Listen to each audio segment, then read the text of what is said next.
Hi guys, welcome back to another episode of some Pauli Rising. Now, if my voice sounds slightly different today, it's because I'm trying something a little different with my recording setup. Basically, I'm using a desk and everything, which is different to what I usually do, because usually I've just got a load of shit all over my lap and it's massively difficult, but I'm trying something a little different, a little bit more professional, in preparation for when I actually have a decent desktop computer to do this sort of thing with. So, I'm maybe slightly further away from the mic, I may not be, it depends on how things have gone, and I'll find out when I actually listen to this back. Right, the other thing I wanted to talk to you guys about in this episode is very, very straightforward, and that is this. I tried something this month, and I've only tried it for this month. I'm not going to be because I'm going to go straight away and do some more gameplay and record that again straight afterwards with the live call at the end of it, right after I'm done with this. But I wanted to try something this month for two reasons. One, because I wanted to give a review of something for you guys, and I figured this would be a better series to try it in since we'd notice the effects more. And secondly, because I just wanted to try something different, and I want your guys' opinions on this. Now, I've got my own opinion on this, which I will share with you in a sec. But before I get into that, we're going to just start looking at today's... Basically, what I've done is... I don't know if any of you guys know Strikerless.com. They're a website that predominantly, obviously, as you know, talk about tactics on FM, but strikerless tactics, so the Barcelona sort of tiki-taka style, kind of, but like the way that Barca and Spain often play without a striker. And they've just released their new FM15 tactic, and I've been meaning to try it, but I didn't have enough time to actually do a special separate video in which to try the tactic out, because you'd have to do it over a relatively long period of time, and it would take too long for me to do, but I did want to do a review of it, and I wanted to test it out. So, I decided to test it in the St. Pauli save, and I hope you guys don't mind me doing this. I'm only doing it for the 1 month that we've just played, so it's not going to affect too much in the long run anyway. Although, what I wanted to ask you guys is, after what you've seen of this episode, do you think we should keep using the tactic? Obviously, next month I won't be, but do you think I should go back to using this tactic, or should we just carry on with what I'm doing and try to make our own one, and then we'll get more joy out of it, I'd like to think anyway. But yeah, so that's the question for you. Should we keep using this tactic, or revert back to what we were doing before and then try and improve on that and build our own one together? So, let's get straight into things. Now, the first day that I used it was in the home game against Ireland, and I got to tell you guys, I was massively impressed with it. Like, we weren't even fluid in it. In fact, I'm going to show you the tactic before we actually get into the game. This is the tactic, basically. It's a really strange looking one. Essentially, it uses standard central defenders on defend, but then wing-backs that are set to bomb on forward, which is kind of important. Then you have a central midfielder, a deep line playmaker, in fact 2 centre midfielders, in fact, and deep line playmaker. There's a lot of attacking base, and we have 2 shadow strikers and a trequartista. It's very narrow there, but you still get quite a lot of width with the fullbacks bombing on. The goalkeeper is also a sweeper keeper. Instructions are as follows, as you can see on the screen now. So it's very, very attacking and fluid, and that's the idea of it. If you want to find the tactic, then if you're interested in using this yourself, just because you want to, if you're new to the game and just want something that's probably going to work for you, then, you know, go ahead and go to Strikerless.com and you can find the tactic on there, because it is generally great, but I don't know if we should keep using it in the series, because I like to build my own sort of tactics. I just wanted to try it out and give you guys a little review of how well it worked. It's very fluid, and obviously the mentality is attacking. So, in our first game, we weren't particularly accomplished with the tactic, although we weren't too bad, really. There was enough... They were fluid enough with another tactic that it wasn't too much of a transfer. The one problem with the tactic is obviously because there's no strikers, I've had no room to put any of them in at all this month, which oddly they've not complained about, but I think they may well complain if I was to play it for another month. So yeah, bear that in mind. That might be a sort of over the summer potential change to a new tactic if we did use it, but I'm not sure about it still. So the first game of the month we played against Ireland, and we were good. The tactic worked. You don't create many clear-cut chances with this tactic, that's what I will say, but you don't need to, because for some reason you just seem to be able to score goals. There's a lot of good crossing ability. Like, all 3 of these goals came from crosses from fullbacks. So Kunza got 2 assists on the Sebastian Meyer goal and the Marcelo Cañete goal, and then I think it was Halstenberg got the assist on Ismail Yati's 92nd minute winner. Not winner, but wrapping up the game. And we didn't concede a goal, which was great, because defensively it's been one of the errors. And what I might do, though, if I don't use this tactic, is have a look at some of the defensive settings on it and see if there's a way we can incorporate that into the tactic I use, to try and shore ourselves up a little bit at the back, because that would be cool to do. Right, next game we went away to Braunschweig, and I was a little bit disappointed, actually. I think we should have won this game. They didn't create a great deal, and we did, and you get a lot of possession with this tactic too, and we were just very unlucky. We had 3 clear-cut chances, but their goalie was quality. Also, what was it? Yeah, Shiplock, which is a cool name. He missed an absolute sitter at one point, so they actually could have potentially won this game. But we escaped with a 0-0 draw and 2 games without conceding, which is always awesome, because that's one of the things we have kind of struggled with a little bit. In the next game, we went away to Kiel, and Kiel are not a strong team, so I wasn't expecting that we'd lose this one.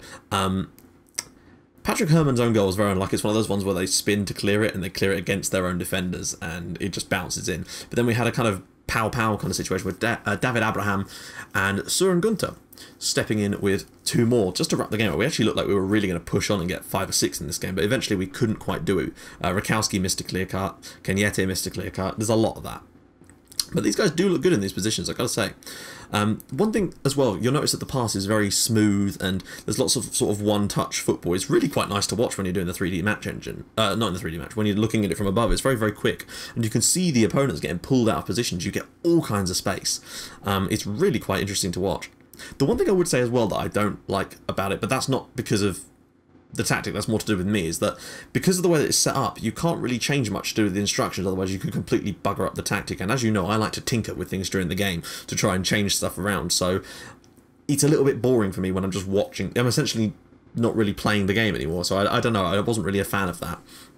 So I may not use it just based on that, but it is a great tactic to use if you are just starting up and you just want something that works for a bit, and you're new to the game and you want to learn with the tactic that works, so you can just have a little bit of fun with it before you start getting into the deep depths of the game. So I would massively advise it if you are new to the game. So yeah, definitely do that if you are. Now I'm going to highlight the Union Berlin game because this is mental. We actually did lose. We're actually not that high up in the league, but had we won this game, we'd have been 12th. We'd have been 3rd. It was so tight in there at the moment. We would have been 3rd if we won this game. Like, Egerman put us in front early on, and we were better, as you can see, pretty much across the board. 3 clear-cut chances. Well, actually, I'll show you in a sec. Let's just jump straight to the highlights, and I will see you guys there. Right, so basically, we actually opened the scoring in this one, and it was good to see. We also had missed a penalty. We won a penalty, and Nerig actually missed one for once. But what happened here was, it's a lot of sort of mess in the midfield. But as you can see, once we actually do eventually pick the ball up and start playing it around, we play some nice little passes in the midfield, and the ball is spread wide very, very quickly. You get lovely width, and people like Nerig can get so much space. Nerig and Kalla and Kunze, they've been great. Nerig's ball in, and it's sort of just, well, horribly put into his own net by Egerman. That is a terrible mistake. However, the 2 goals that they scored are... like, watch this. We had 3 clear-cut chances to 1. We should have won this game, no doubt. This was, like, poor defending in the end, but look, watch this. Great save from Schauner, and to be fair, yeah, he did get up relatively quick a bit. Janza was there and my defender didn't react quick enough. The second one, though, I'm a little bit more annoyed about because it is literally a carbon copy of that goal, except Schauner is definitely at fault for this one. It was very, very poor. Ball comes in, it's headed away, and eventually it's going to come back into a strong position, but it looks like it's going to take a little sec. Basically, it's going to be a relatively long shot, you're going to see around about now. Schauner just, I don't know, he sort of bats it away and then just sort of stands there. It's not quite as bad as it was before, but to have 2 of those in one game, it really does make you feel like, Jesus Christ, we've been screwed on that one. So we probably could have won that game as well, in all honesty, if it wasn't for the fact that Schauner decided to have yet another brain fart of a game. He really is a good goalkeeper in real life, I think.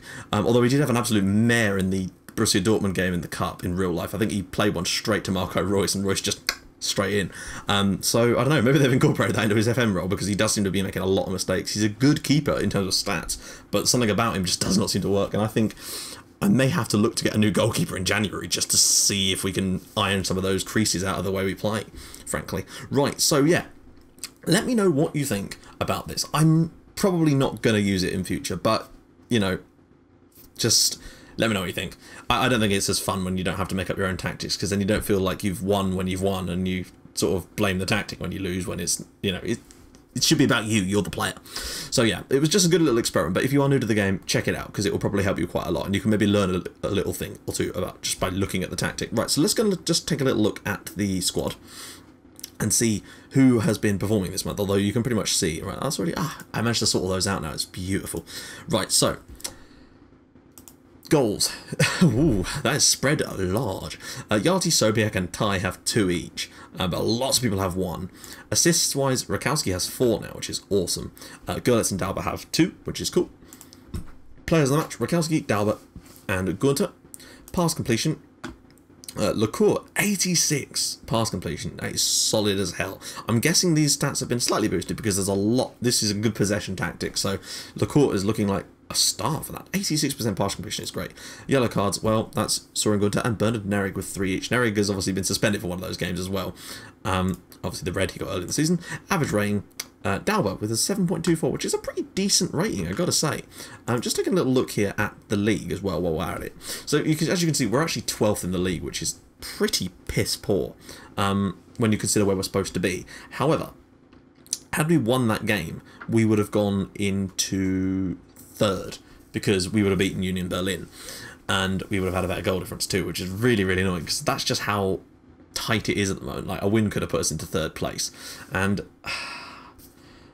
they're already getting on my back, basically. Like, weirdly, after we'd had that 3-game spell where we hadn't conceded a goal and we won 2 of the 3 games, we were scoring plenty of goals, I suddenly started having players coming to me going, oh, I think we're underachieving. Yeah, we were, but we just gone 3 games without conceding and won 2 of them. What? It's very, very strange. Then I got a news article. Not like a news article, like a news item. I'll see if I can find it, actually. In here, about Søren Brandy, that made no sense to me whatsoever. And I don't know if this is a bug in the game, because it seems like it probably is. Right. It's clear that the player has something I'd like to discuss with you. Basically, I got a news item. I can't remember where it is. There we go. Søren Brandy is facing uncertain future after 2nd round with yellow card. We never spoke. He never came to me. I never got a notification saying that I had a player discussion at all. And yeah, they keep saying, oh, you're not addressing our concerns. Every time they come to me, I talk to them. I don't understand. A little bit stupid, but yeah. So Brandy's pissed at me now, which is great. But he's also injured for quite a long time again, so we won't be seeing much of him. But I will be reverting back to the old tactic that I was using for the next episode, so I wouldn't worry about that, and we will be using it in the live comms, so I'll just be trying to move stuff around. But yeah, let me know what you think of this, and if you have tried out the new Strikerless tactic for one of your saves, let me know what you think of it.